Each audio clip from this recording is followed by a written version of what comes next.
These two people are together and they're in a really great, sweet first relationship for both of them. They're in high school and they've sort of experienced all of their firsts together.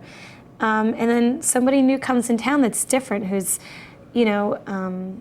very attractive and very persuasive, and Jesse Bradford's character just sort of gets tempted by Erica Christensen's character, and they enjoy it, and then he realizes that it's not what he wants. He's not willing to mess with everything that he's worked so hard to create with Amy, which is my character.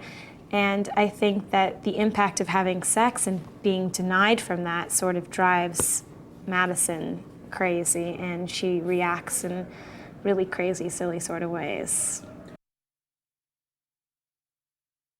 I would think it's like a psychological thriller because there's definitely a lot of drama and suspense, and things are happening. The movie's constantly flowing. Things are always happening. So I think it's definitely a thriller, and psychologically it's playing on the people's heads of the situation that they've just gotten involved in.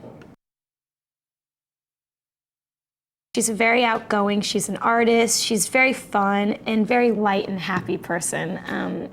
I believe that Madison Bell calls her very simple at some point because she's just very happy being in her relationship, and she's very much in love with the guy that she's with, and she's in high school. Life couldn't be better.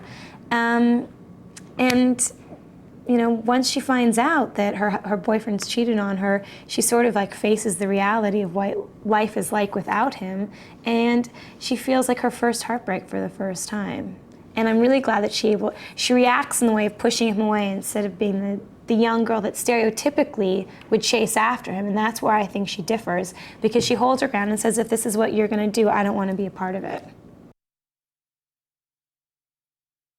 Ben and Amy are in this perfect relationship and everything is going really well. They're madly in love with each other.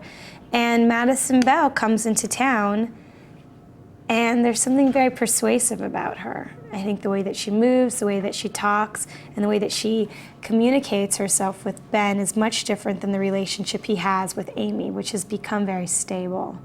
And I think he becomes tempted by that. And there's something very exciting about something new. And so he goes for it one night. I learned how to scuba dive, just in case, if they wanted to get like some close-up shots. So the day rolls around where I have to be underwater, and they're letting me know that the pool has conveniently been heated.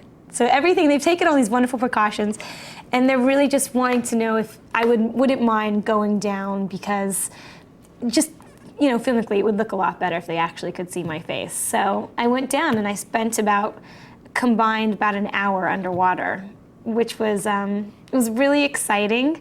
And so as soon as my head go to underwater, I had to have my eyes closed because I couldn't have any kind of goggles on my face because you'd see the imprints on my face. So I went down, and the scuba diver took me all the way down. I'd sit on the bottom of the chair, and they had a loudspeaker underwater, so the first AD was talking to me and letting me know what the camera operator was doing, and they're pulling focus right now, Shiri, they're coming into you. And I would just sit there and pretend like I was dead.